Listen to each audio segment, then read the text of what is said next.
os nossos dois palestrantes. O professor Afonso Celso Pastore foi presidente do Banco Central, foi secretário da Fazenda de São Paulo, professor de economia da FEA-USP, da Fundação Getúlio Vargas no Rio de Janeiro, e é também diretor da AC Pastore Consultores e também do CDPP, que é o Centro de Debates de Políticas Públicas. Eu reputo o professor Pastore como o maior economista do Brasil, tenho grande admiração, é uma influência muito grande para a nossa geração e sempre aprendo muito lendo seus artigos, os seus trabalhos. O senador Tasso Gereissati, que é o nosso segundo palestrante, é hoje o principal apoiador da Instituição Fiscal Independente. Nesses 4 anos que a IFE vem se consolidando, o papel do senador ajudando a explicar como funciona uma instituição fiscal independente, a traduzir para os colegas no parlamento qual é a função dessa instituição, nos apoiando também enquanto presidente da Comissão de Assuntos Econômicos há alguns anos atrás. Então, é uma felicidade também poder contar com a sua presença, senador. Nós vamos organizar o debate da seguinte forma. Então, primeiro o professor Pastore vai falar 20 minutos, depois o senador Tasso Gereissati, e aí a gente abre uma sessão de perguntas, limitando como horário máximo final às 15h30, né, para a gente conseguir ter aqui um bom debate conciso, que todos possam participar. Então, muito obrigado a todos mais uma vez. Com a palavra, professor Pastore. Muito obrigado, Felipe. É um prazer estar com você aqui, com o senador Gereissati. Eu vou usar uma tela, deixe-me colocar isso aqui, para que a gente possa organizar a nossa discussão. É um prazer estar com vocês. O tema que eu tenho que abordar é como sair desta crise que nós estamos. Agora, eu tenho que colocar o seguinte, isso depende de duas coisas. Isso depende de como nós estamos lidando com a pandemia, que é a primeira grande pergunta. Isso determina, em última instância, o tamanho da recessão que nós vamos ter. Em segundo lugar, qual era a situação econômica do Brasil no momento que o Brasil foi atingido pela pandemia? Eu tenho duas características com relação à reação do governo à pandemia. A primeira delas é que o Brasil reagiu muito mal comparativamente ao resto do mundo, e eu vou mostrar alguns dados a esse respeito. Nós hesitamos no afastamento social e fizemos um afastamento social sem coordenação.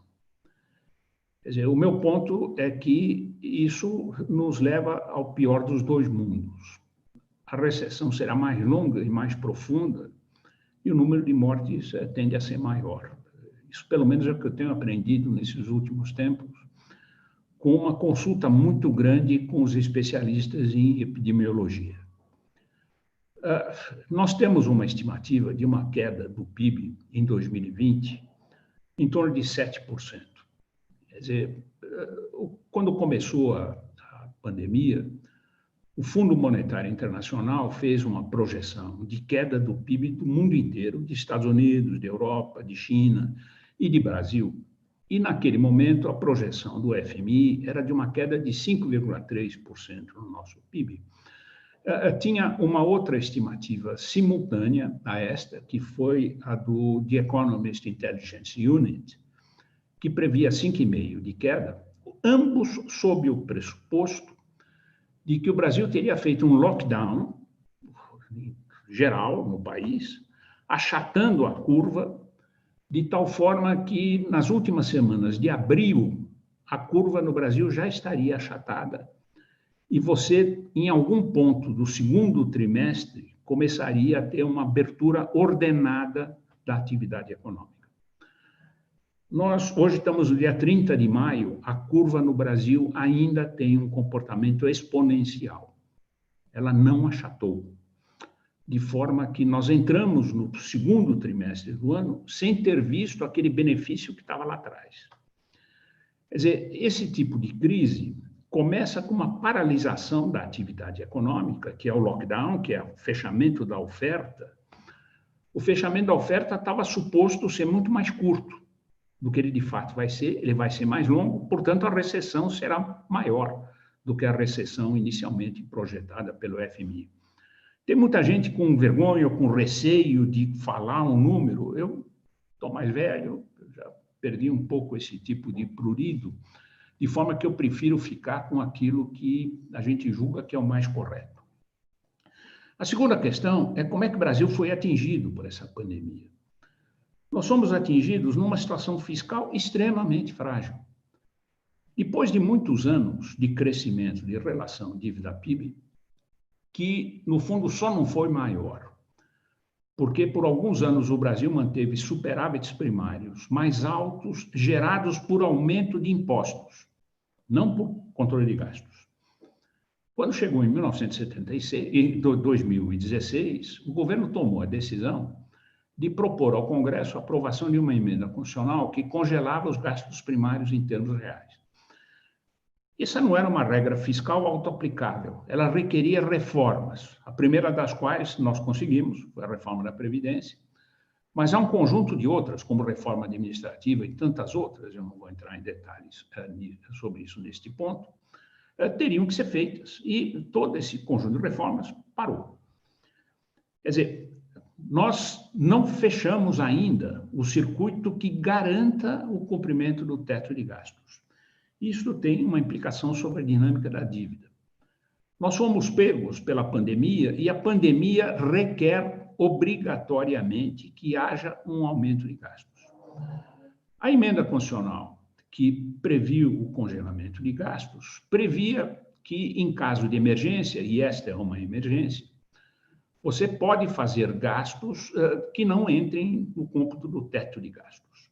E é necessário fazer um conjunto grande de gastos, tanto na área de saúde, hospitais, leitos de UTI, EPIs que são necessários, etc., como na transferência de recursos para os menos assistidos, que são muitos no país, principalmente no mercado informal. Portanto, tinha que crescer a despesa. Nós vamos fazer um déficit primário nesse ano, que é muito grande, eu vou me referir a isso. Mas antes de entrar nesse ponto, deixa eu mostrar como é que está a nossa curva de contágio. E eu vou pegar um número de mortes, eu não vou pegar um número de casos. Isso todo dia de manhã sai no Financial Times. É só pegar lá dentro que você tem isso atualizado. Estados Unidos já achatou a curva, essa curva está em logaritmo. Portanto, quando ela está crescendo, o crescimento é exponencial. Para que a taxa fique igual, ela tem que ficar chata, constante. A taxa de mortes nos Estados Unidos, a taxa de crescimento de mortes nos Estados Unidos está caindo. Na China, ela já foi para zero. Na Coreia do Sul, ela achatou, está lá embaixo. No Japão, ela está lá embaixo. Tem países como os europeus que se atrasaram no início do lockdown. A Itália, essa coisa pequenininha que está aqui, que eu estou apontando, ela já cedeu mais. Reino Unido, o Boris Johnson hesitou em fazer o afastamento social, depois ele mesmo foi contagiado, acabou cedendo, fizeram, a curva está caindo na Alemanha, está caindo em Portugal, está caindo no mundo inteiro. No Brasil, ela continua subindo. Por que eu estou usando mortes e não estou usando casos de infecção? Porque nós não temos testes suficientes. Nós estamos com uma subestimação enorme em cima dos casos. O sujeito que é contaminado hoje, ele demora uma semana para aparecer o sintoma, aí ele vai para o hospital, e se for um caso grave que leva ele à morte, esse ciclo dentro da UTI demora mais ou menos 2 semanas. De forma que a morte de hoje é o contágio de 3 semanas atrás. De forma que é melhor trabalhar com mortes do que com contágio. O número de mortes ainda não achatou no Brasil. Não achatou, e os epidemiologistas nos dizem claramente, se vocês abrirem a economia antes de achatar, você vai ter um segundo pico. Bom, nós estamos começando a abrir a economia antes de achatar a curva. Portanto, nós estamos correndo um risco, que é ter um segundo pico de contágio e prorrogar esse afastamento social por mais tempo. Está todo mundo aflito para poder terminar? Deixe-me dizer, infelizmente, isso é um erro. Isso aqui é o caso da Itália. Quer dizer, o caso da Itália, o número de mortes já veio abaixo. Isso aqui é o total de contágios. Ele caiu de 6.000 para 1.000 e o número de recuperados cruzou só quando eles chegaram aqui num ponto onde o contágio já tinha caído enormemente, já tinha pessoas sendo recuperadas. 10 de maio é que eles começam a abrir com uma reprodução de contágio. A nossa está crescendo, a deles está em queda.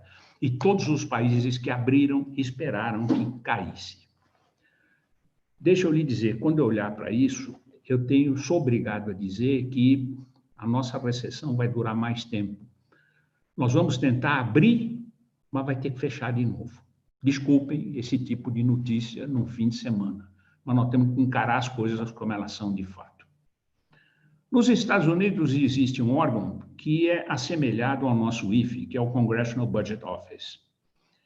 Ele faz projeções. As projeções do Tesouro dos Estados Unidos, todas as projeções oficiais, são feitas pelo CBO.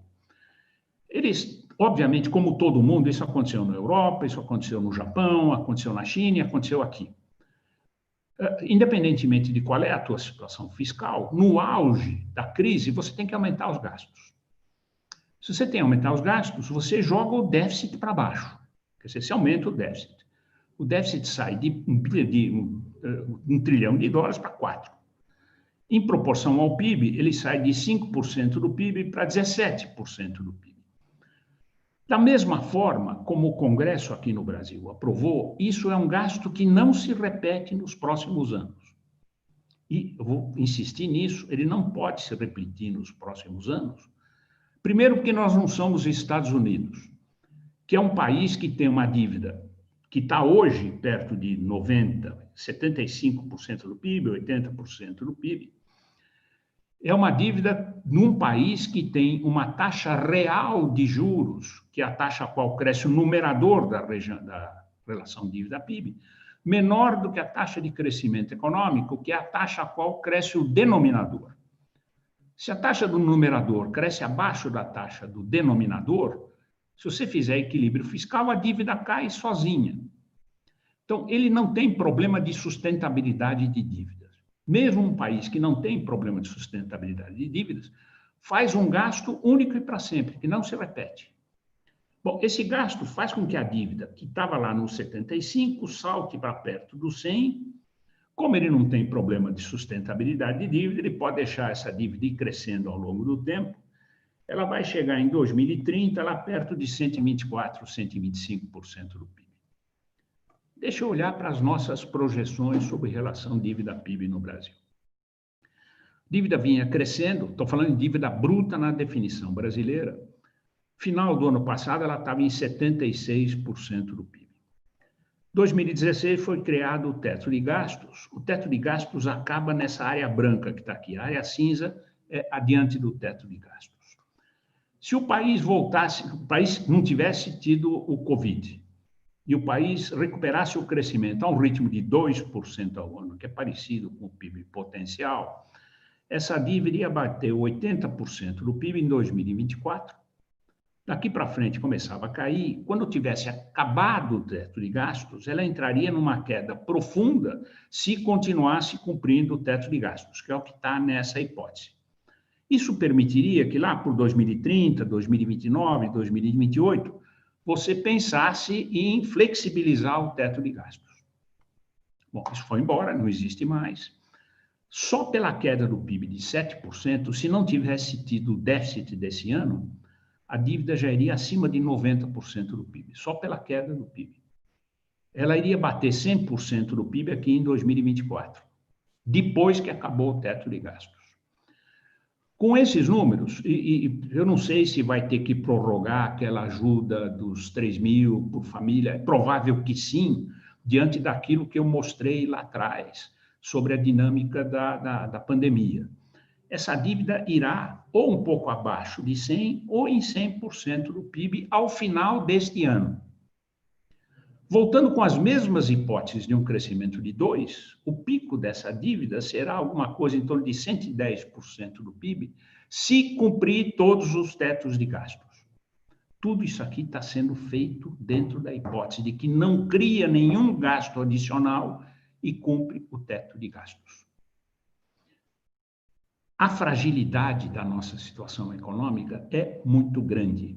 Ela é muito grande e não há graus de liberdade para poder usar a política fiscal como uma forma de fazer essa economia acelerar o crescimento, como foi feito posteriormente à crise de 2008, 2009. Em qualquer cenário que a gente trace, o único instrumento de política econômica que pode ser usado para estimular a demanda é a política monetária.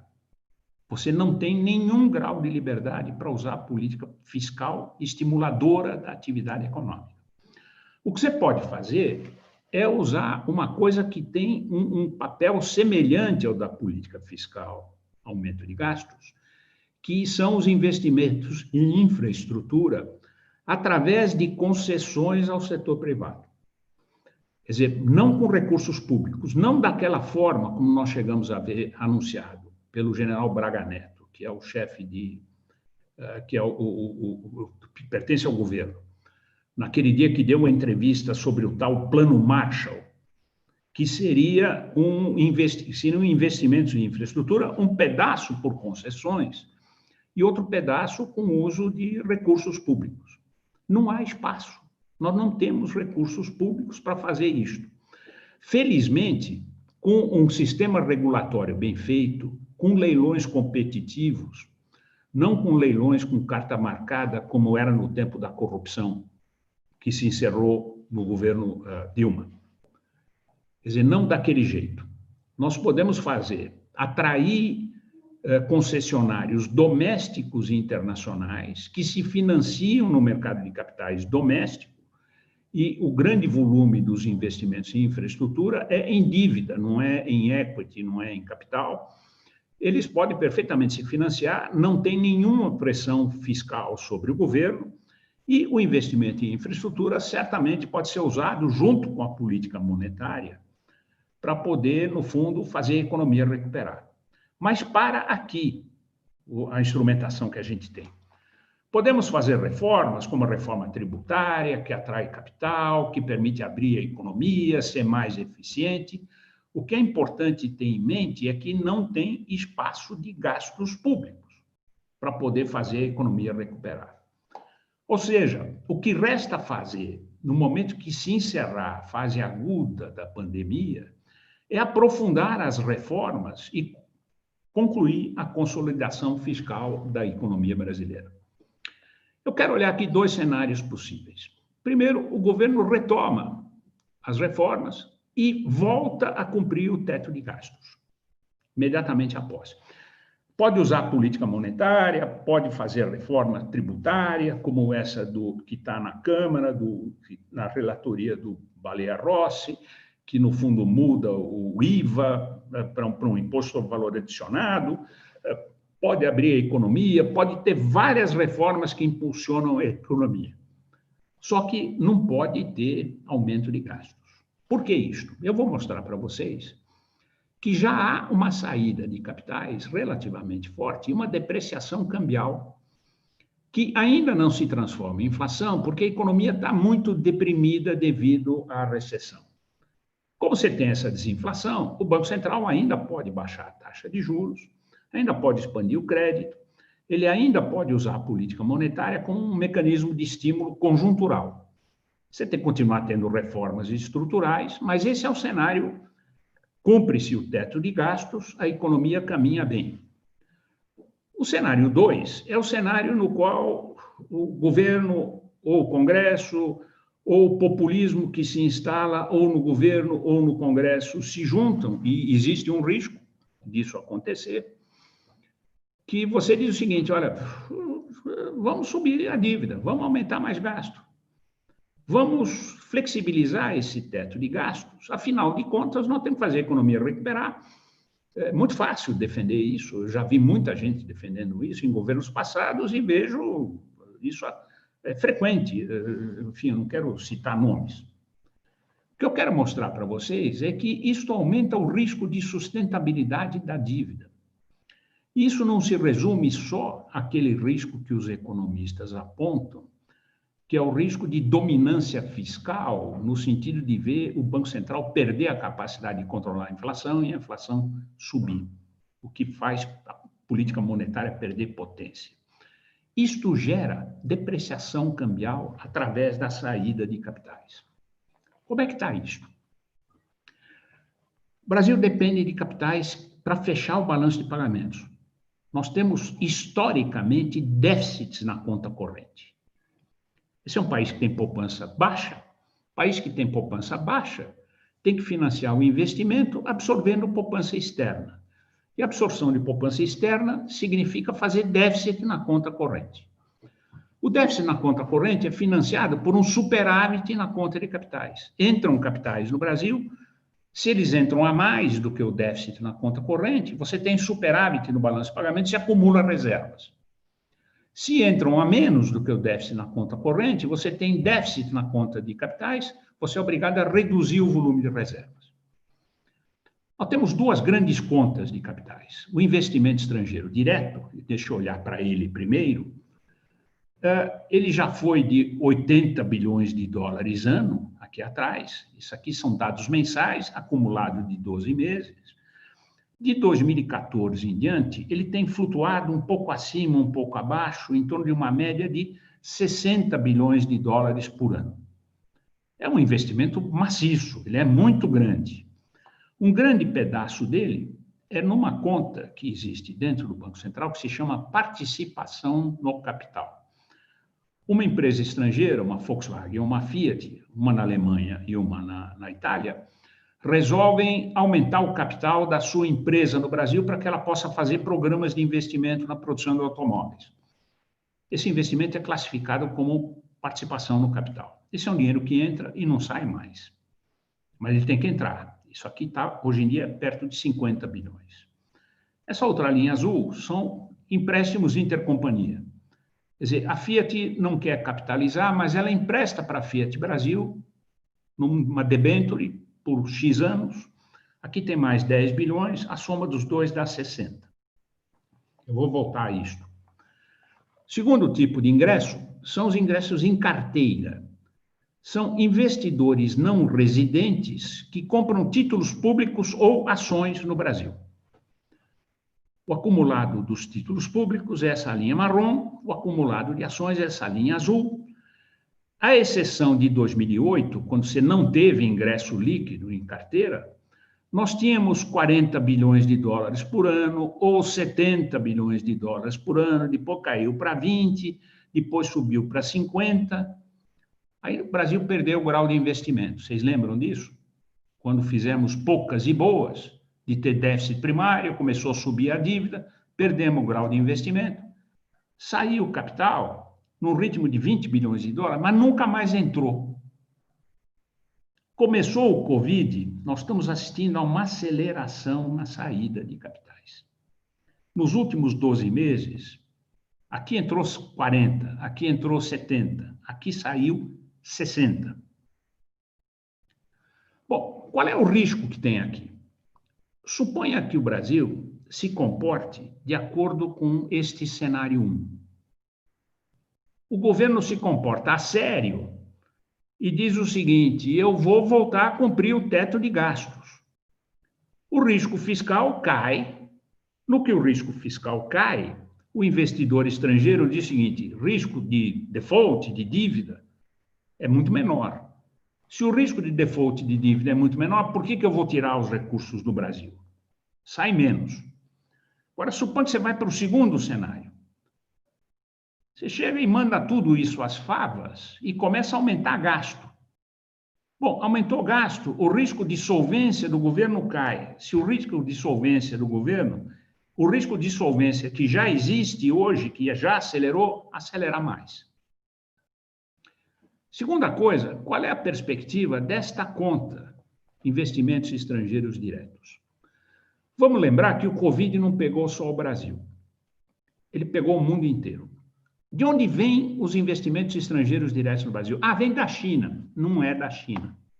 Vem um tiquinho desse tamanho da China. 70% disso vem da União Europeia.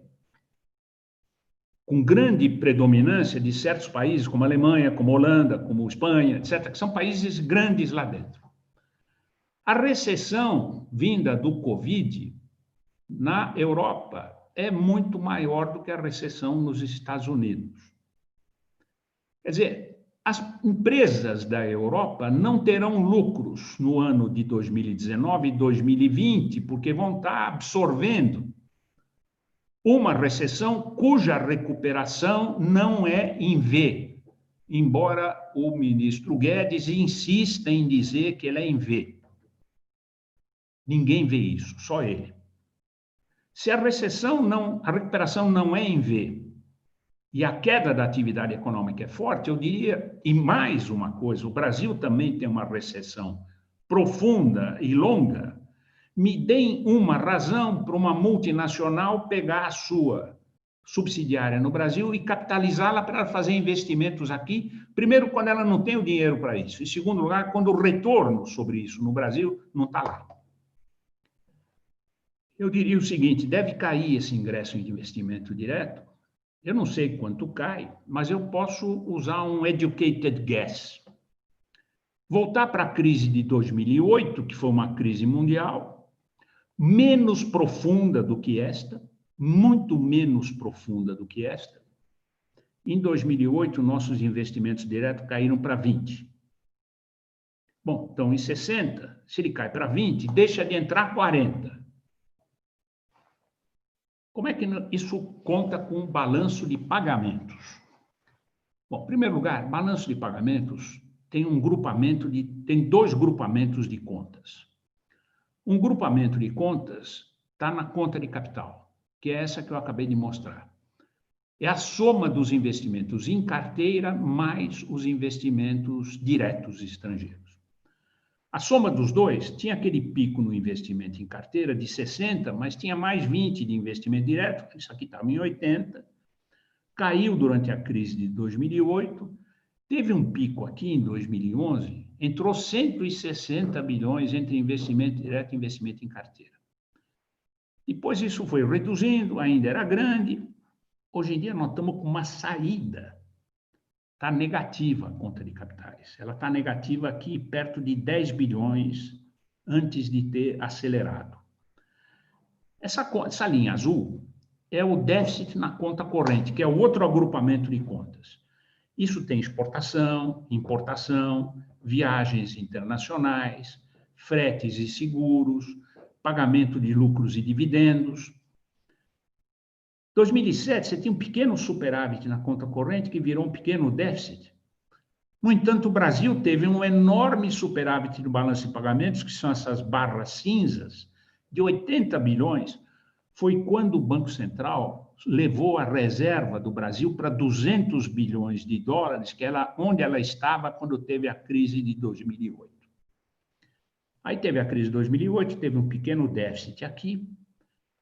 Nós recuperamos a nossa economia, as importações cresceram, as viagens internacionais aumentaram, apesar do crescimento de exportações, nós tivemos aumento de lucros e dividendos. A conta corrente passou a ter déficits da ordem de 80 bilhões de dólares nesse período inteiro. Não obstante esse déficit, nós continuamos tendo superávites no balanço de pagamentos, que tinha ingresso na conta de capital de 160. Este foi o segundo momento no qual o Banco Central acumulou reservas e passou ela de 200, onde ela estava ao final do primeiro ciclo, para 380, onde ela estava até recentemente. Em todo esse período, nós tivemos valorização do real. O real se valorizou com os superávites no balanço de pagamentos. Onde é que nós estamos hoje? Antes de começar a abrir a economia. Nós estamos com déficit na conta corrente, perto de 40, mas nós não temos mais o superávit na conta de capital, nós temos um déficit na conta de capital. Portanto, nós estamos com um déficit na conta corrente de 70 bilhões de dólares. O Banco Central está vendendo reservas. Ele não está vendendo reserva para investir aqui ou ali. Ele está vendendo reserva porque ele tem um déficit. E se ele não vender reservas, a depreciação cambial é maior. A recessão vai derrubar esse déficit na conta corrente, ele não vai ficar aqui. A recessão derruba importações, com o lockdown em vários países, com a suspensão do tráfego aéreo, com tudo isso, viagens internacionais vêm lá para baixo. Com a recessão, caem lucros e dividendos, portanto, cai a remessa de lucros e dividendos. Então, é muito provável que, ao final deste ano, esta conta corrente não tenha mais déficit. Se tiver déficit, é um pequeno déficit. Ou ela pode ter um pequeno superávit. Qual será o tamanho do déficit no balanço de pagamentos? Ele vai depender do que acontecer com essa conta de capitais. O que pode acontecer com a conta de capitais? Pode acontecer com a conta de capitais, depende do que o governo fizer com a política fiscal. O risco de solvência do governo leva a um déficit maior na conta de capitais e no balanço de pagamentos. Por quê? Porque o risco de solvência faz com que os não residentes, que têm hoje mais de 200 bilhões de dólares entre ações e títulos de renda fixa, remetam isso para o exterior. Bom, você pode dizer, suponha que você faça 50 bilhões de dólares de déficit na conta de capitais e tenha 10 bilhões de dólares de superávit na conta corrente. Bom, você vai ter 40 bilhões de dólares de déficit no balanço de pagamentos. A tua reserva vai cair 40 bilhões de dólares, ela vem aqui para abaixo de 300, ainda é um nível muito confortável, não é grande. Só que nesse período, quando você tem déficits, o câmbio se deprecia. Na mediana dos emergentes, desde o dia 1º de janeiro até agora, todos os emergentes, em mediana, tiveram uma depreciação de 10%. A do Brasil está perto de 40%. Se você aumenta o déficit do balanço de pagamento, você aumenta a depreciação. Se você aumenta a depreciação, isso vai para a inflação. Se vai para a inflação, aquele único instrumento que o governo poderia usar para poder estimular a economia, que é a política monetária, perde potência, porque você é obrigado a subir taxa de juros. Tem algumas lições que aparecem aqui. Primeiro, vamos esquecer essa história de usar reservas para financiar investimentos. Isso não existe. Isso é mágica. Magia negra. Segundo, saídas de capitais e déficits no balanço de pagamento geram mais pressão sobre o real. E elas crescem na medida em que a política fiscal for expansionista. A conclusão que você tira daqui é que, em vez da expansão fiscal ser a solução para a estagnação da economia, ela agrava o problema da economia, ela não soluciona o problema. Aí eu deixo bem em negrito a minha conclusão final: não há saída. Após o aumento de gastos, que era inevitável e necessário para a gente poder minimizar o efeito da pandemia, o país não tem outro caminho a não ser retornar para a austeridade fiscal e para o teto de gastos. Se ele não fizer isso, a perspectiva da economia brasileira realmente é entrar numa crise contínua que não vai terminar quando terminar o Covid. Ela vai se espalhar além de quando terminar o Covid. Com isto, eu encerro, Felipe. Muito obrigado.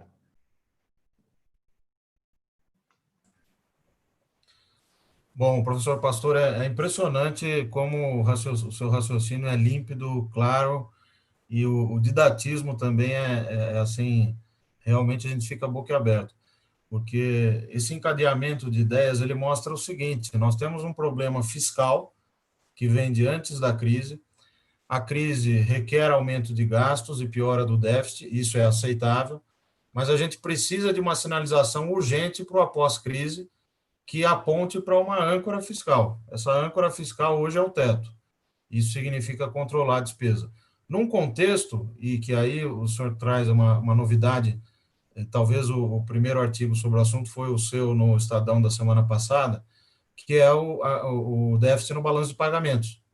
Aquela folga que a gente tinha na conta capital e financeira, ela some, o déficit em conta corrente não piora tanto, mas combinado com essa saída de capitais, a gente tem um déficit no balanço de pagamentos de 40 a 50 bilhões. isso deprecia a taxa de câmbio, pode gerar risco inflacionário para o futuro, e nós vamos ser pego de calças curtas se a gente não fizer a lição de casa para valer, confirmando uma política fiscal mais austera, responsável fiscalmente, e não uma continuidade de enfiar o pé no acelerador, falando português claro. Então, quero só agradecer mais uma vez.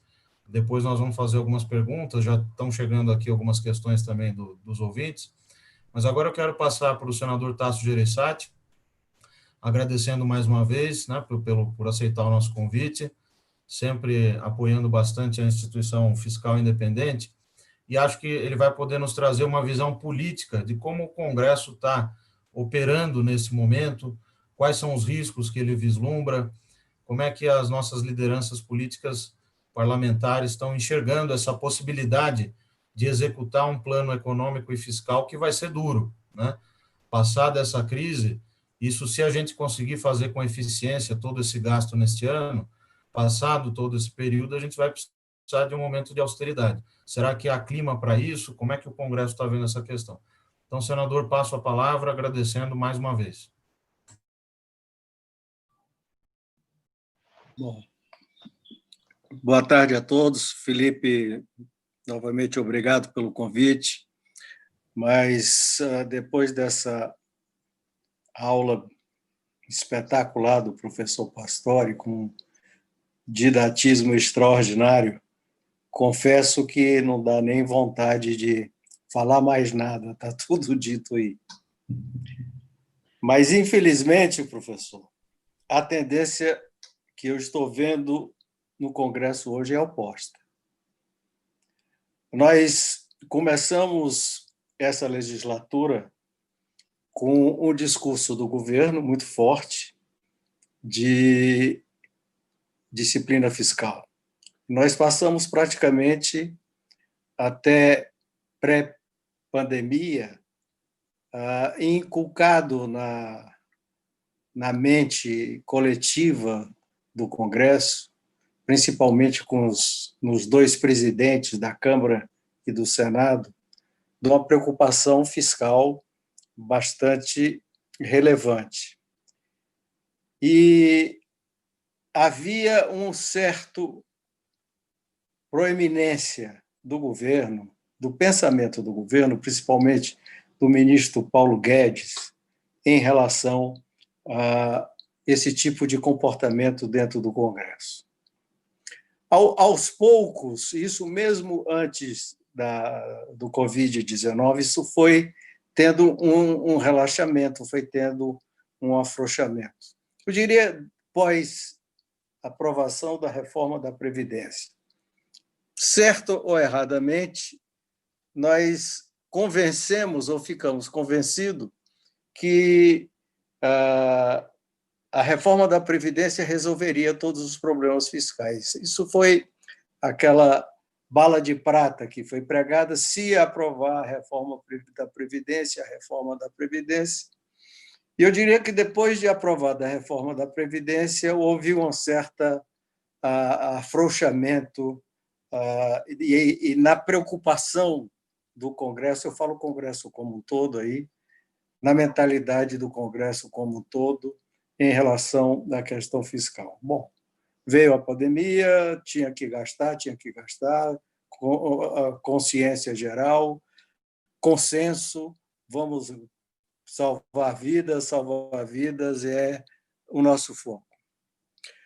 No entanto, desta época para cá, começou a haver uma troca de sinais do governo muito grande, uma falta de coordenação do governo federal dentro do Congresso Nacional, e eu vou falar mais especificamente do Senado, que é onde eu atuo, e que essa descoordenação foi virando ausência. Uma ausência inexplicável, em que nós ficamos sem um rumo. Eu, que já fui governador e que me interesso por questões econômicas, não sou economista, também me interesso muito por questões econômicas, não fiquei não fui capaz de compreender qual era o rumo que o governo queria dar. Quando há, no Congresso Nacional, um vazio de comando, um vazio do executivo, ele tende a ser muito generoso. Acha que está sendo popular, que está agradando o seu eleitor, ao ser generoso. Ou generoso usando dinheiro público, ou perdoando isso, ou dando aquela subsídio para aquilo, ou isentando aquele outro. E foi criando um conjunto de medidas que hoje está num crescendo muito grande, e, a meu ver, agora também caminhando em outras direções, como também na linha que eu já vi esse filme, professor, com certeza, de congelamento de preços, de intervenção de juros, tabelamento de juros, tudo aquilo que parece ser popular. Eu ouvi do senhor há pouco tempo dizer que em qualquer parte do mundo ninguém gosta de banco. E quando você faz uma medida qualquer, um projeto de lei que atinge os bancos, fica todo mundo feliz e os nossos eleitores aplaudem também. Então, nós estamos crescendo nessa direção. A mentalidade predominante hoje no Congresso é essa, de fazer, eu uso erradamente, mas vou usar entre aspas, bondades, pseudo-bondades, usando o fiscal e o que for possível atingindo algum tipo de empresas normalmente financeiras. O governo, quando eu digo que ficou sem comando, ele passou do sem comando para sinais absolutamente trocados. Alguns sinais, por exemplo, foram dados. Um foi esse programa que o senhor citou aí, se não me engano, era Pro-Brasil, em que tinha uma atuação muito grande fiscal, que foi aparentemente comandado pelo pelo ministro Rogério Marinho, desautorizando uma visão aparente que o ministro Guedes tinha sobre a retomada do crescimento, o que seria o Brasil pós-pandemia. Recentemente, naquele programa de ajuda aos estados, quando houve uma certa concertação entre o governo e os líderes no Congresso para fazer aquele texto de ajuda aos estados, no qual se fazia um acordo ao redor do congelamento de salários dos estados e municípios, congelamento que nem chega a ser um congelamento, porque nós estamos falando de congelamento daqueles aumentos que só iriam acontecer, aqueles aumentos que nós chamamos de vegetativos, aquela tipo de ascensão que tem no funcionalismo público, de duênio, quinquênios e triênios, etc. Aquelas que vão se agregando ao salário sem ter nenhuma relação com mérito ou com produtividade, com qualquer que seja outra coisa.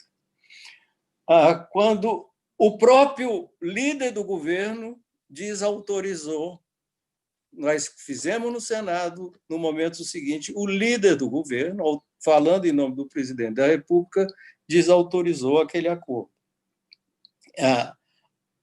nos deixando absolutamente confusos. E hoje, nesse momento, professor, eu acho que nós estamos vivendo o pior ainda, porque nós estamos nesta tendência e nós temos nenhuma sinalização, porque é importante para nós que nós tivéssemos uma sinalização como essa que o senhor deu agora. O nosso futuro é esse: segurar os gastos governamentais, a política monetária, atrair investimentos, enfim. E nós vamos seguir neste rumo e estamos nos programando para tomarmos uma série de medidas neste rumo. Não, nós estamos sem rumo e com sinais confusos. E o que vai predominar é o populismo. Essa é uma preocupação que eu tenho tido ao longo, principalmente, das últimas 2 semanas. Não estou entendendo nessas questões que eu lhe falei, por exemplo, agora, da taxação dos juros de cartão de crédito, que é muito simpático para todo mundo e muito difícil você ir falar contra isso publicamente. O governo até agora não se meteu. O governo está olhando. E nós estamos percebendo, como nós conversamos um pouco antes, por todas as informações que eu tenho, que no momento seguinte nós vamos ter um desastre na área do consumo, na área do varejo. Nós vamos ter um desastre na hora do varejo. Mas ninguém está falando nada. Nem a imprensa, nem o governo, nem articulação, não existe nada. Eu fico pensando que nós vamos ter que a saída, vou tentar apontar a saída que nós temos, é voltar a fazer o que nós fizemos logo no segundo semestre do primeiro ano de governo, com o presidente do Senado e o presidente da Câmara assumiram um certo protagonismo e fizeram agenda. Agora, mesmo eles, sem terem condições de dar ao país sinais ao mercado, sinais à população do que é que o país quer, do que é que o país vai fazer daqui a 2, 3, 4 meses, isso é muito difícil de se ter controle sobre isso. Então, a presença também do empresariado, aqui eu vou falar, eu tenho origem empresarial, é muito ruim.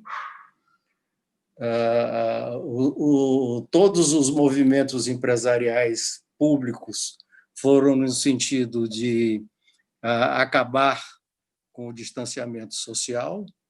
Fui empresário fazendo, junto com o presidente da República, uma atitude ridícula de marchar sobre o Supremo para exigir isso, exigir aquilo. Eu diria que nós, aí falando como empresário, estamos mal, com a imagem desacreditada em função dessas atitudes também, o que não é bom. E eu esperaria que essas associações, federações, assumissem a liderança também dessas atitudes que serão mais positivas. Esse pró-Brasil, que nós falamos há pouco, teve uma participação e um aplauso intenso de parte grande do empresariado.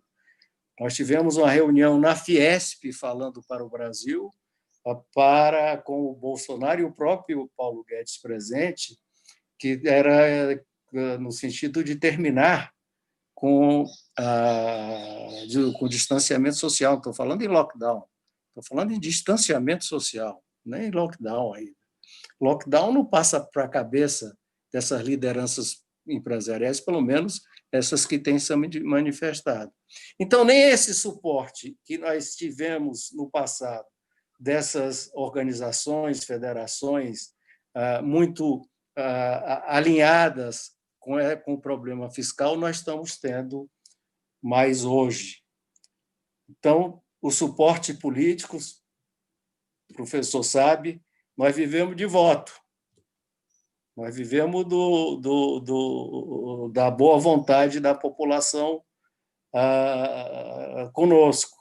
E você ficar sempre, constantemente, fazendo o papel do mal junto a essa população, perdido, sozinho, é uma tarefa que fica muito difícil para o político a longo prazo. Eu, como eu não sou melhor do que ninguém, mas tenho uma carreira que sempre fiz o que falei, o que pensei. Mas tem muita gente jovem, muita gente que é de primeira eleição. E essas redes sociais, então, têm uma influência enorme. E muita gente não resiste a pressões dessas redes sociais.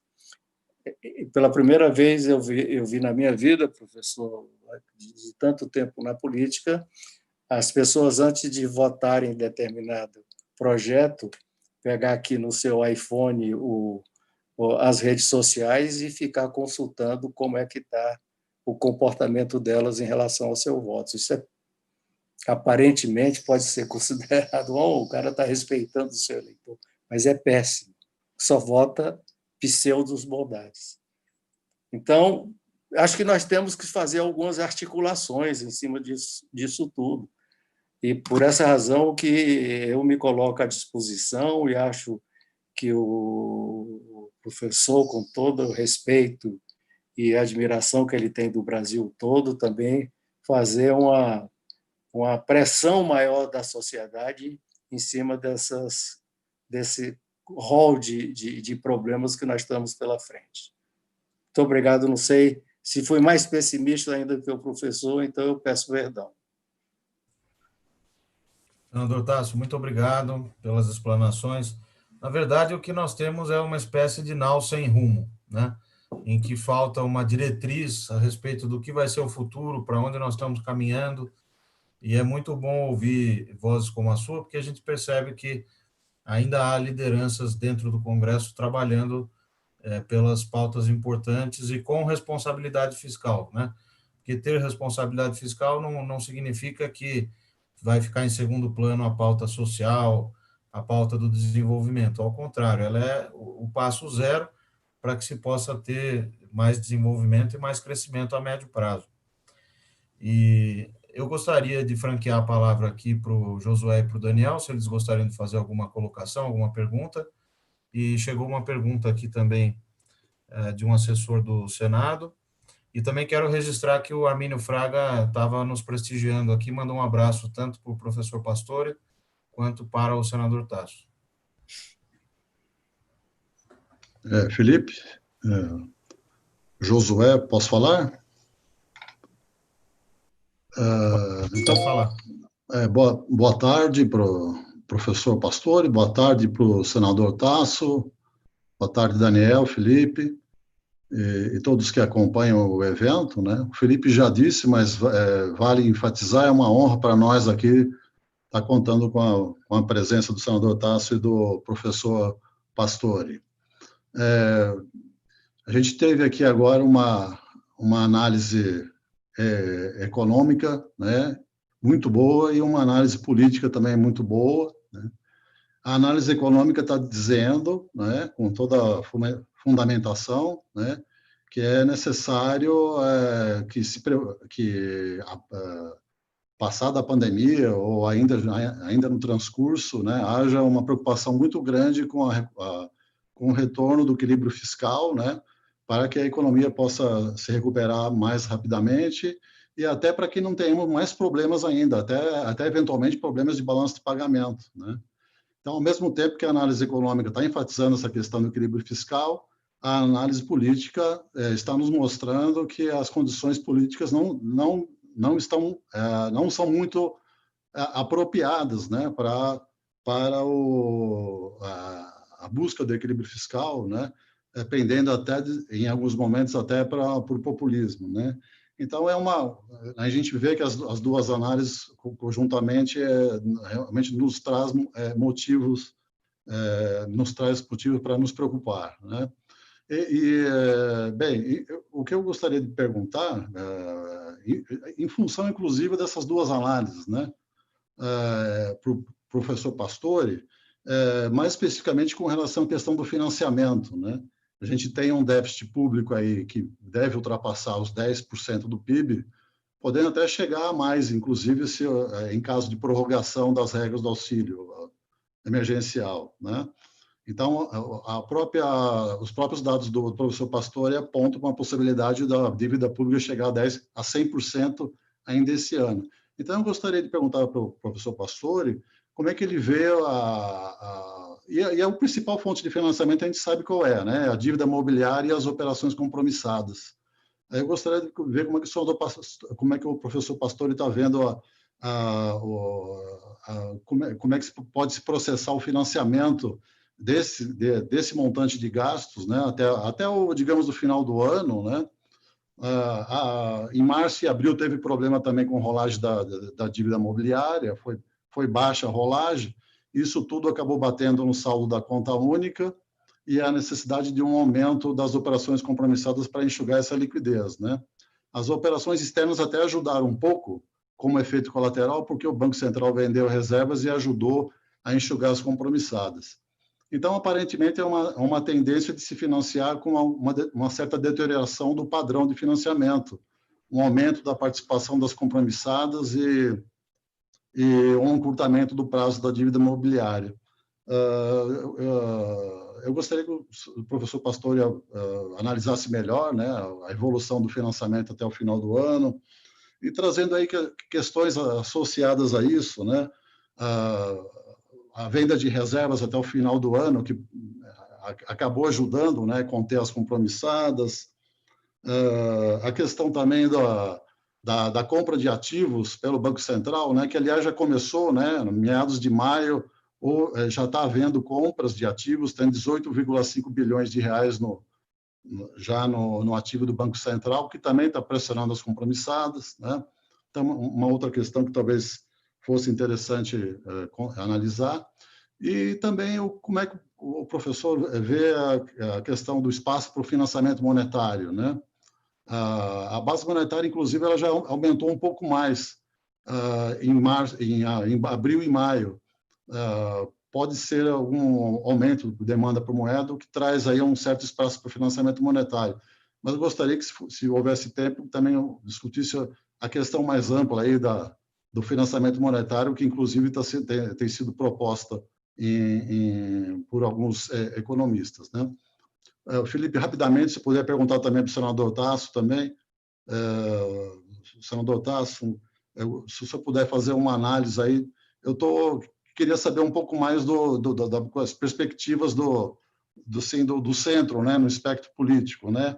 A gente teve duas eleições cujos candidatos digamos, mais de extremos acabaram vencedores, né? Em 2010, o candidato de centro foi para o segundo turno, mas em 2014, em 2014 teve um candidato de centro no segundo turno, em 2018 não teve nenhum. O senhor vislumbra alguma hipótese de um rearranjo de forças num futuro próximo que possa, digamos, restabelecer um campo aí mais de centro, não necessariamente partidário, né, mas um rearranjo das forças políticas que possa, eventualmente, nas eleições, nas próximas eleições, trazer assim, um perfil mais de centro no cenário político. É isso, Felipe. Obrigado, Josué. Só mencionar também o Mansueto Almeida está nos assistindo, pediu para registrar e mandar um abraço tanto para o professor Pastore quanto para o senador Tasso Gereissati. Vou passar a palavra, então, na mesma ordem, né? Primeiro o professor, depois o senador, para responder essas questões do Josué. Primeiro, um abraço para o Mansueto. Ele tem que me ouvir, e eu tenho sempre muito prazer em conversar com ele. É um grande amigo de atividades de economista. De vez em quando a gente paga o custo de ter que estar dentro do governo. Eu já estive lá, é difícil. Dessa vez, coitado do Mansueto, é a vez dele. Eu só digo para ele o seguinte: eu estou sempre solidário com quem está fazendo esse tipo de trabalho lá dentro. Financiar esse déficit é só com dívida, não há outra forma. Quer dizer, se você tiver um grande vencimento de dívida, uma rolagem do Tesouro, como aparentemente existe em setembro, e o mercado em setembro tiver muito agitado, com muito risco, demandando prêmio de riscos enormes temporariamente, e tiver na conta única do Tesouro, como provavelmente terá em setembro, uma transferência de lucros do Banco Central nas reservas, aqueles 500 bilhões que... O Banco Central tem um elefante no seu ativo, que é o estoque de reservas. O câmbio depreciou, evidentemente ele teve um ganho em reais.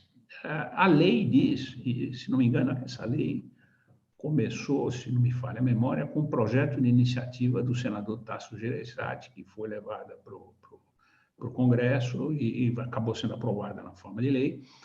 Quer dizer, aquilo permite que você ou crie uma reserva para futuras apreciações cambiais, ou você transfira isso e tem que transferir em caixa para o Tesouro.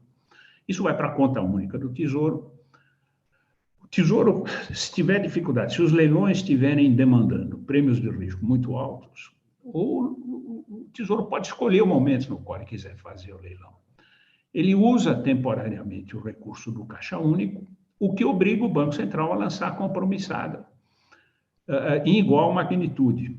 E a dívida, ou está incompromissada, ou é dívida do Tesouro, ela é dívida do mesmo jeito, de forma que isso não reduziu dívida.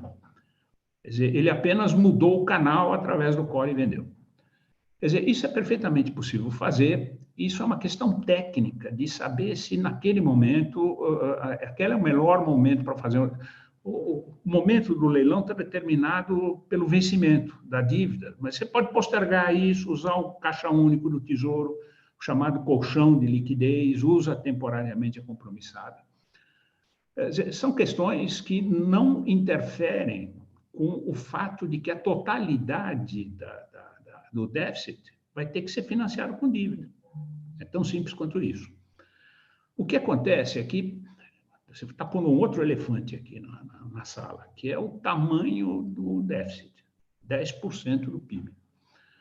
Quer dizer, você vai ter que vender 10% do PIB de títulos de dívida pública. Quer dizer, num momento no qual tem risco maior. Portanto, a demanda recuou.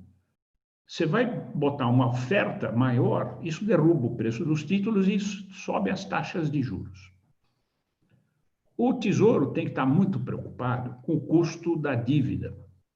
E esse custo da dívida, a única maneira honesta de medir isso, e é a maneira que eles medem, é a taxa de juros implícita da dívida, quer dizer, que é obtida de um jeito muito simples. Você divide o que você tem de juros pelo estoque da dívida, isso te dá qual é a taxa de juros implícita, qual é a taxa de juros média da dívida. Se ele optar por lançar títulos de vencimento mais longo, onde o risco é maior e a oscilação dos preços é maior, o mercado vai demandar um prêmio de risco muito grande. Então, o que vai acontecer aqui é o seguinte: há inexoravelmente uma tendência a um encurtamento do prazo de dívida. Quer dizer, nós vamos assistir, pelo menos na minha opinião, nós vamos assistir um aumento da proporção de LFTs lançadas. A LFT tem um risco menor, porque ele é um título indexado à taxa Selic. Ela tem um inconveniente de ficar com uma dívida mais curta, mas ela também é uma dívida mais barata do que seria uma dívida longa. Agora, não escapa de financiar integralmente com dívida. Aquela história de que dívida e moeda são a mesma coisa, se você pegar um país como Estados Unidos, em que a taxa de juros é praticamente zero, quer dizer, um título, uma treasury de 2 anos nos Estados Unidos rende em torno de 0,5% ao ano. Uma treasury de 10 anos rende em torno de 0,5% ao ano. O meio é praticamente zero. O governo tem 2 tipos de passivo. Um passivo que não rende juros, que é moeda, e um passivo que rende juros, que é dívida. Se os dois pagam uma taxa de juros zero, você pode dizer o seguinte: bom, seria indiferente usar um ou usar o outro. Mas isso é uma tecnicalidade para Estados Unidos, que estão no zero bound de taxa de juros. Não é bem o caso do Brasil. E o que você pode dizer é que se o Tesouro eventualmente não, se ele resgatar um particular leilão, quer dizer, se lá em setembro ele não fizer um leilão e tiver que fazer o resgate de tudo que vence em setembro, tudo aquilo vai ser vendido em compromissadas pelo Banco Central, e como a compromissada é dívida, a dívida continua igual. Quer dizer, isso não muda, é só uma questão técnica de saber se aquele é o melhor momento ou não é o melhor momento de fazer o leilão. Quer dizer, não há como escapar, não há como fugir, portanto, por algum artifício de financiamento monetário. Isso podemos tirar da nossa frente, isso é uma coisa que não existe. A compra de ativos por parte do Banco Central, nós não estamos falando em compra, embora tenha autorização para comprar títulos públicos. O objetivo não é este. Porque se ele comprar o título público, ele tem que lançar a compromissada, consequentemente, vai ficar tudo igual. O que nós estamos discutindo aqui são ativos de crédito privado. Essa crise tem uma característica muito diferente de outras crises. Nessa crise, você teve, no primeiro momento, o afastamento social, que é uma forma branda de agir. Ela produz uma redução de todas as atividades. O setor de comércio fecha, os shopping centers estão fechados, os restaurantes estão fechados, muitas fábricas estão fechadas, de forma que desaba a oferta. No que desaba a oferta, o coitado do empresário continua tendo que pagar a sua dívida, continua tendo que pagar os seus custos, ele tem que pagar o aluguel, ele tem que pagar o empresário, o empregado, ele tem que pagar tudo isso, ele precisa de crédito.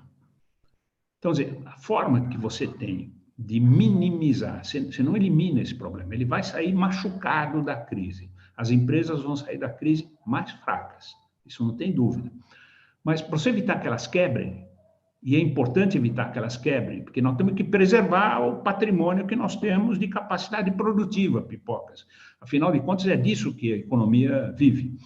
Quer dizer, você cria linhas de crédito, se você precisar comprar ativos de crédito que estão ilíquidos no mercado, o Banco Central entra e compra esses ativos de crédito. Com isso, ele está preservando a capacidade produtiva da economia. Quer dizer, na medida que ele fizer isso, ele tem que lançar a compromissada do outro lado para poder, no fundo, esterilizar esse tipo de efeito. Quer dizer, ele não está criando moeda ao comprar um título de crédito privado. Ele está simplesmente substituindo um passivo do governo por um ativo do governo por um ativo do setor privado no seu balanço. Quer dizer, não é uma coisa que tenha repercussão fiscal, quer dizer, porque, enfim, ele neutraliza do ponto de vista monetário, e isso não é uma coisa que vai em cima do tesouro. Temporariamente, no fundo, você tem um aumento de compromissadas no sistema. Se tiver mais depreciação cambial, aí você vai ter mais lucros, é capaz de dar mais um recurso para o Banco Central, mas, de novo, não mexe com o tamanho de dívida. Então, quer dizer, a moral da história que eu queria deixar bem clara aqui dentro é que toda essa pressão fiscal, ou por um caminho ou por outro, ela acaba virando dívida pública. E, na medida em que você não escapa, quer dizer, se nós truncarmos aqui o que nós fizemos de expansão fiscal durante a Covid, e eu não posso fazer nenhuma censura a esse respeito. Eu acho que o governo, o Congresso foram responsáveis. Eles tinham que aumentar os gastos mesmo, senão ia morrer gente muito mais do que vai morrer. Ia ter gente morrendo de fome, inclusive, se não tivesse a transferência de recursos. Isso é absolutamente justificável e compreensível, e ninguém no mundo iria punir o Brasil por ter feito o que todos os países do mundo fizeram. Nós, inclusive, acabamos fazendo isso tudo numa escala menor do que os outros, que tínhamos menos espaço fiscal. Agora, isso não pode autorizar nem o governo e nem o legislativo a criarem outros gastos em nome ou de bondades, ou porque cometeram erros, ou porque acham que dessa forma ajudam mais a economia. O erro é pensar que a continuidade desse gasto é algo benéfico para a economia. O que eu quero ressaltar é que a continuidade desse gasto agrava o problema econômico. Ele é pior. Nós temos que encontrar formas de fazer essa economia crescer que não dependam do aumento dos gastos públicos. Eu concordo com o senador, nós temos aqui um risco enorme, quer dizer, vai ser difícil segurar o Congresso. Eu compartilho da mesma crítica sobre a ausência de coordenação ou de iniciativa do Executivo. Quer dizer, essa iniciativa desse plano Brasil Maior, desse plano Marshall, sei lá que nome a gente tem, é uma coisa completamente sem propósito. Quer dizer, isso, eu diria, está tão próxima do populismo quanto um deputado ou um senador querendo fazer um agrado para um eleitor, lançar uma medida que, no fundo, tabela o juro bancário, que também é uma medida populista. São formas, a única coisa que diferencia aqui é qual é a origem do populismo. Uma vem do executivo, outra vem do legislativo, mas todas elas são puro populismo econômico que, na verdade, não tem nenhum benefício para a sociedade. Quer dizer, essas coisas teriam que ser contidas e teriam que ser... Nós temos que ter um sistema e um governo com muito mais articulação, com muito mais propósito. Qual é o programa? Qual é o diagnóstico? Onde nós queremos chegar? Onde nós estamos? Onde nós queremos chegar? Como é que nós fazemos a trajetória para ir daqui para lá? Isso, pelo que o senador me diz, o congressista não consegue ver, e eu, da minha ótica aqui, como um cidadão que observa, eu também não consigo ver esse tipo de coordenação, eu não consigo ver esse tipo de liderança. Obrigado, professor. Senador Tarso, gostaria de fazer as considerações a respeito da colocação do Josué. O Josué perguntou se nós estamos vendo alguma perspectiva de centro para 2022.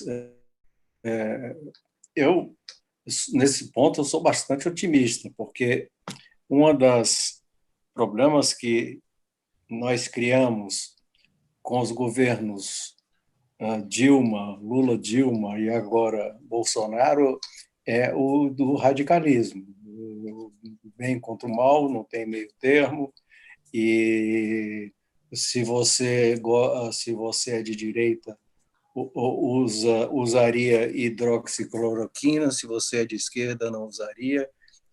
Nós chegamos a um radicalismo absurdo, totalmente surreal.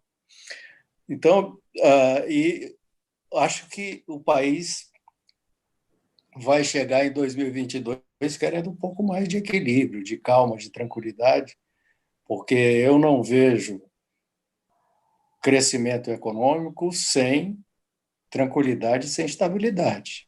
Nós fomos impossível nessa política, primeiro do PT, de nós contra eles, e agora do Bolsonaro, de eles contra nós, de conseguir um mínimo de estabilidade, tranquilidade para o país. Eu não vejo crescimento econômico com todos esses pressupostos do professor Pastore implantados sem que haja estabilidade institucional e política. Por outro lado, me preocupa como nós vamos chegar lá em 2022, porque no ano que vem, 2021, no segundo semestre de 2021, nós já vamos começar um clima pré-eleitoral. Não é tão perto das eleições, mas o clima é pré-eleitoral. Eu fico muito preocupado com o que vai acontecer nesse clima pré-eleitoral. Aí eu digo não só no governo, mas no executivo também. Continuaremos em 2022 nessa função de ter um aperto fiscal necessário para que a nossa dívida não cresça como vinha crescendo, vamos continuar tendo. O governo unido ao Centrão, que Centrão não significa centro, Centrão foi um apelido que pegou, é do fisiologismo. E o fisiologismo é irmão muito próximo da corrupção. Nós conseguiremos, nesse clima já pré-eleitoral, conter os gastos públicos? Como vão acontecer essas pressões e o desejo enorme do presidente pelo que ele tem demonstrado de reeleição, quase que uma obsessão. Então, eu tenho muita preocupação quanto a isso. Agora, até em função disso, espero que o país esteja consciente que o radicalismo não é a saída e que nós precisamos de muito equilíbrio e muita sensatez.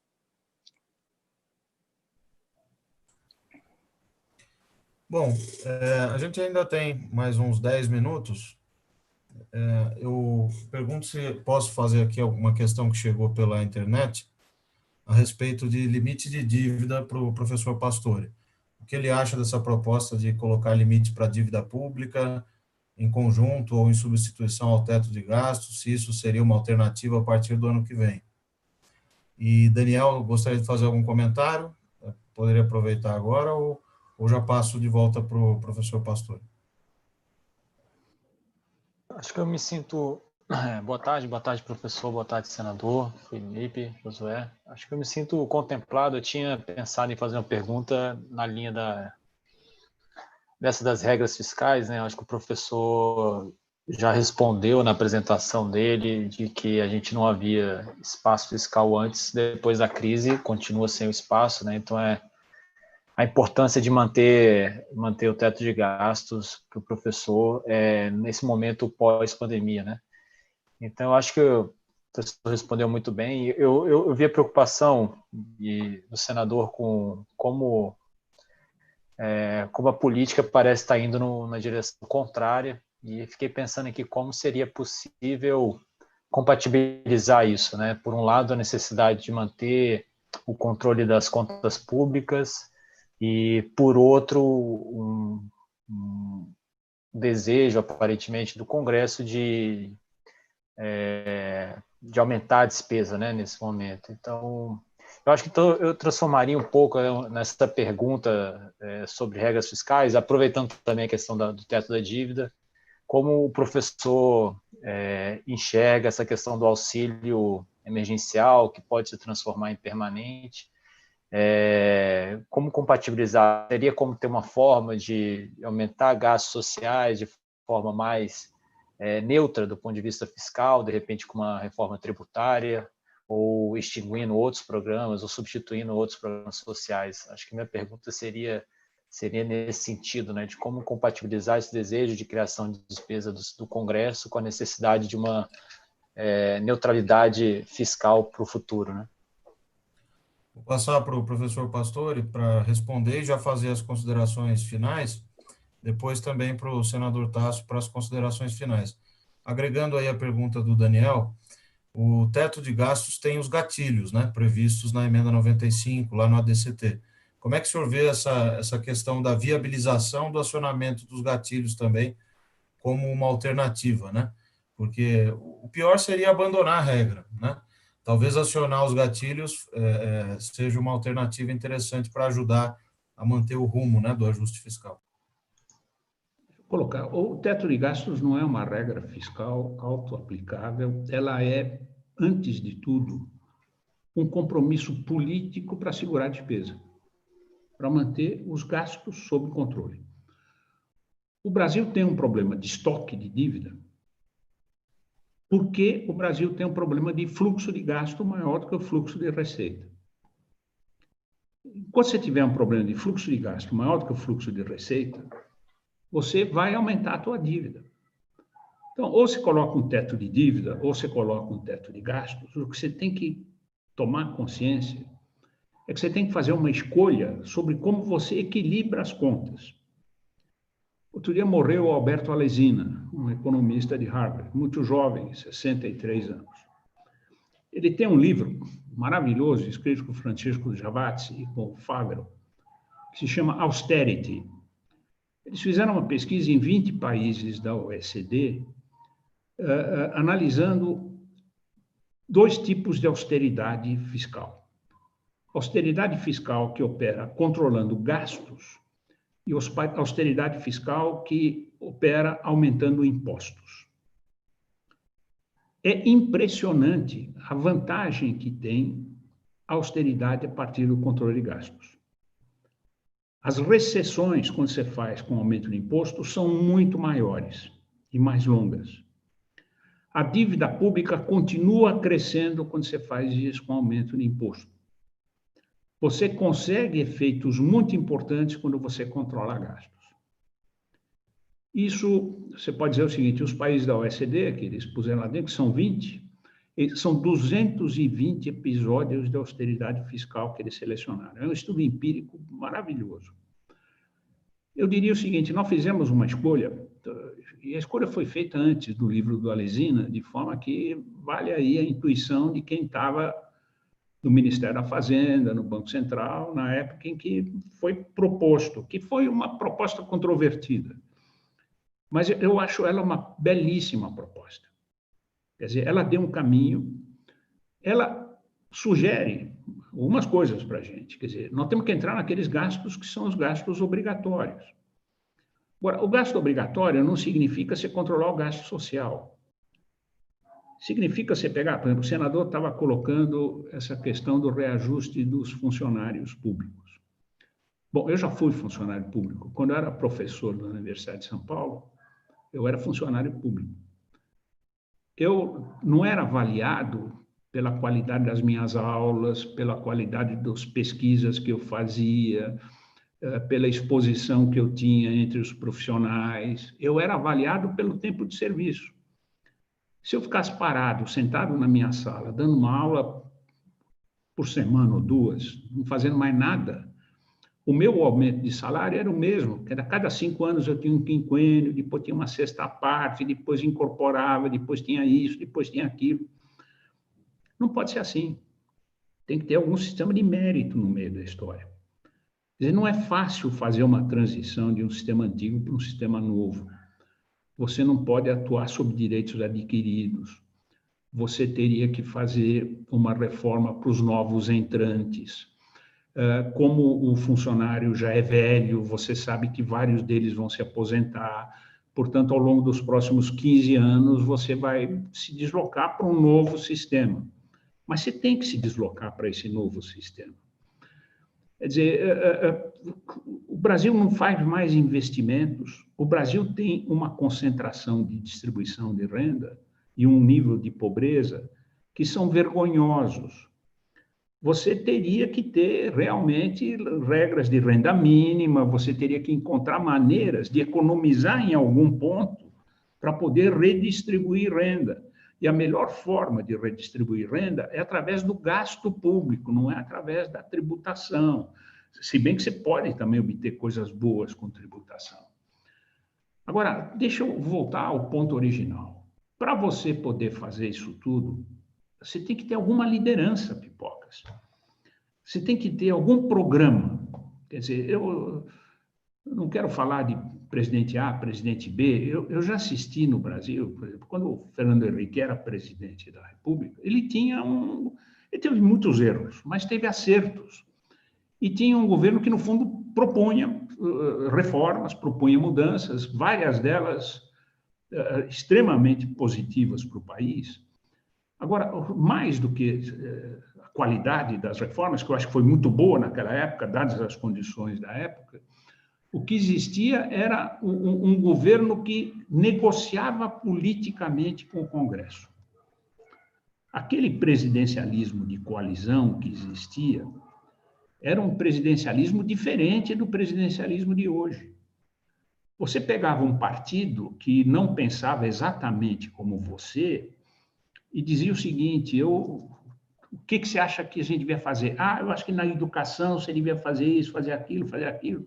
Falou, bom, eu acho que na economia eu tenho que fazer isso, isso e aquilo. Tá bom, eu aceito o que você quer fazer na educação, você aceita o que eu quero fazer na economia, nós dois nos juntamos dentro de um ministério e vamos exercer o poder juntos. Quer dizer, o partido que apoiava o governo exercia o governo junto com o partido, ele virava um partido responsável. Quando eu ouço falar em centrão, eu ouço falar naquilo que o senador Gereissati definiu, é um negócio muito próximo de corrupção.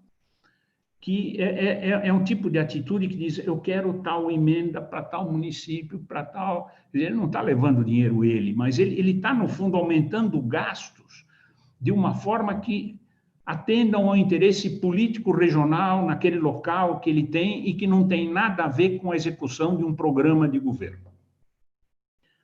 Isso me deixa um gosto amargo na boca, que diz o seguinte, nós temos um sistema político absolutamente disfuncional.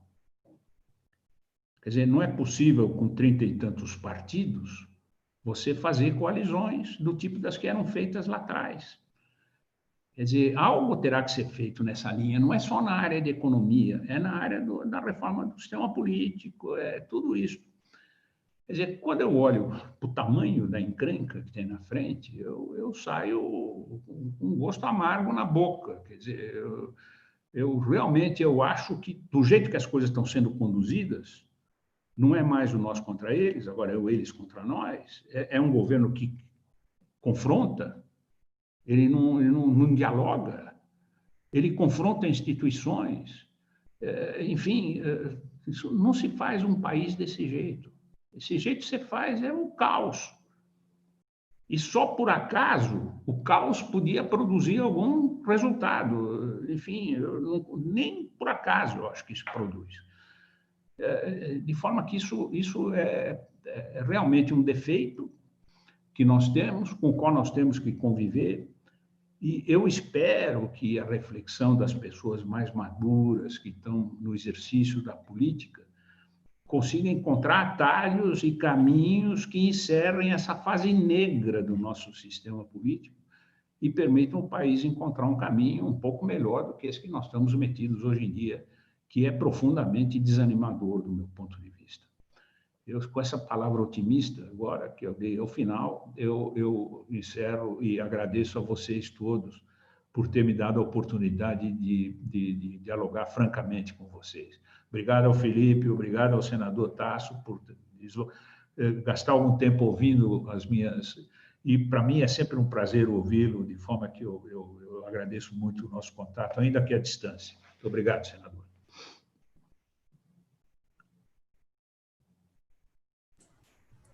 Senador Tasso, por favor. Bom, Felipe, muito obrigado aí pela oportunidade, muito obrigado por ter a chance de ouvir o professor Pastore. Realmente é uma aula que ele de competência, de conhecimento e de racionalidade, e dizer que existem também boas lideranças na política que precisam ser no Senado, na Câmara, fora do Senado, fora da Câmara, que precisam ser alertadas. Palavras como essa do professor Pastore devem ser mais propagadas, não pode ficar restrita a círculo de economistas ou de alunos de economia, e nós precisamos ver meios de que isso se expanda, porque realmente eu diria que a maioria dos congressistas tem bom senso, mas, como você falou, sem comando, sem a coordenação do governo, fica um anal sem rumo, e um anal sem rumo vai para onde o vento leva. E o vento hoje é das redes sociais, principalmente. Então, há esperança, nós vamos, com pessoas competentes, inteligentes que existem, e de espírito público que existem em todas as áreas no Brasil hoje, vencer esse momento terrível que nós estamos passando, não só pela questão da pandemia, pela questão da economia, da social, mas também com um comportamento do executivo absolutamente inaceitável e que eu nunca esperei na minha vida ter que conviver com esse tipo de postura do Executivo Federal. Muito obrigado. Bom, então, com isso, a gente encerra. Eu gostaria de agradecer mais uma vez ao professor Pastore. Foi uma verdadeira aula que nós tivemos aqui. Obrigado pela generosidade de participar conosco. Na IFE, a gente tem esse objetivo de dar transparência para as contas públicas, e de alertar para os riscos fiscais. Então, esses eventos que nós temos organizado, eu espero que eles ajudem nessa direção. Também agradecer ao senador Tasso Gereissati pelo apoio de sempre e por trazer uma visão clara a respeito dos riscos políticos e dos desafios que a gente tem pela frente, né? Muito obrigado a todos. Obrigado. Obrigado. Obrigado. Obrigado.